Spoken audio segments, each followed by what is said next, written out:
here's Faye from FayesParallelStories. Today is Friday the 21st of September, so officially I still have half a day, but there's no way I'm going to start and finish the book, so I'm filming my Tome Infinity and Beyond Readathon wrap-up right now.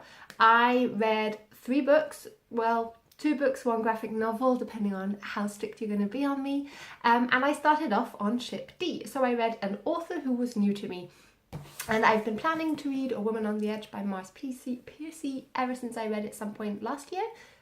Bought it, that is. I didn't read it. I wanted to read it now, which I did. This is a book written in 1976 and is heralded as one of the first feminist science fiction novels. Going into it, I knew that time travel featured somehow, making it qualify as a science fiction novel, and the main protagonist is a 30-ish something middle-aged woman called Consuela. Oh my god, I'm 29, I just described 30 as middle-aged.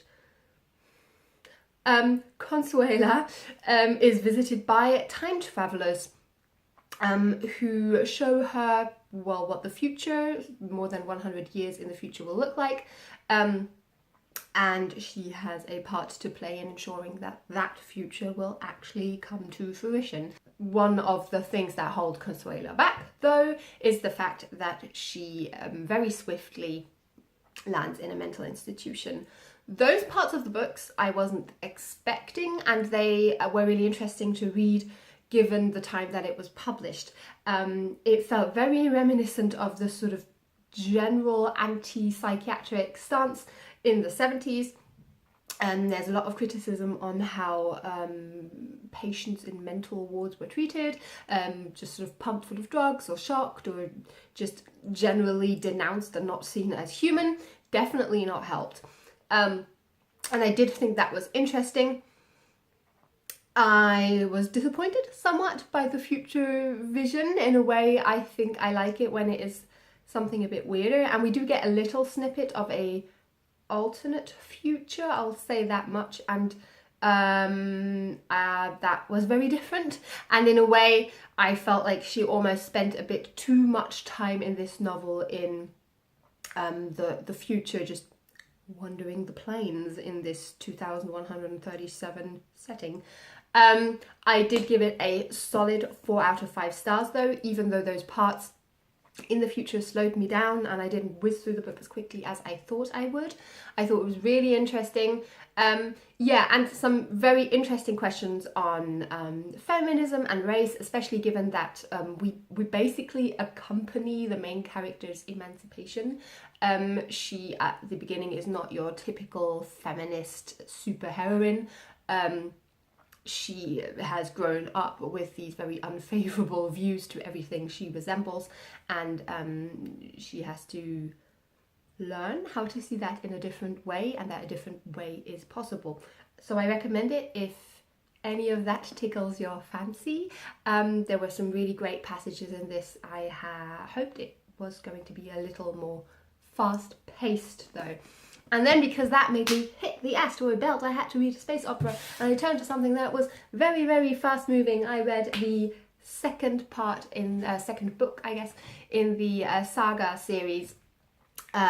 This, of course, continues on where the first one left off, and we follow a outer space, different species couple in love who now have even managed to have a baby, and that of course has to be stopped by all the parties involved. This is so fun. Every new character that is introduced, which feels like that happens on every 4th, 5th page, is cool, like looks really cool, is super creative, sometimes just funny, sometimes thought-provoking or I don't know, badass. So I'm loving everything about this, even though I'm not a huge comic book reader. I have these borrowed. I have a few more still that I can read, borrowed from a friend of mine. And this was a really cool pick-me-up after the more slow moving pace of the previous book. And then I had a choice to make which book I would read moving on, and I read Sleeping Giants by Sylvain Neuvel, a Canadian author. And this fits a few different prompts. I think I land on Jupiter if I decide to go with reading something that features giants, not just in the title, but actually also in the plot. Or on Mars, maybe, if I choose to count this for the prompt as reading something about aliens, which are also part of the plot. For the sake of sticking to the rules, I'm going to count this as giants. I think that is the more impactful part, I guess, to the story. I did only know about this book that it was the first of a trilogy, perhaps, and that it was somehow sci-fi. I didn't know that basically the entire book is written in, by using just interviews. The interviewer that is almost always part of the interviews, is a unnamed character, and through that lens of these interviews we get to know the different politicians, scientists, military officials that are involved in the story of uncovering these different parts of some possibly otherworldly giant and trying to assemble them and make this machine work. I did really like it. I did rush through it. I think the way of telling the stories in interviews and every now and then a sort of logbook entry was really fun. It did also make for quite an unemotional read for me though. Even though I warmed to some of the characters, reading what happened to them in the aftermath and not being there for it, so only finding out what happened to them because they are asked about a character in the interview, made me feel quite detached from them in a way. And they felt like pawns in a game, which they also are, just essentially in this storyline. But it does make me wonder how it'll work following the next trilogies. I wonder if the next book is told in the same way, and whether I will get tired of it a little bit if I don't start rooting for someone loads or hating someone loads, because both of those things are feasible with the characters that we are served in this story. But yeah, I don't care loads, which in a trilogy I want to care loads. Either way, positively or negatively, I want to care.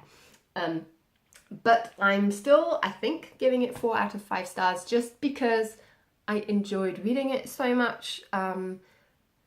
Sometimes that also is just enough for me to rate a book as a good time.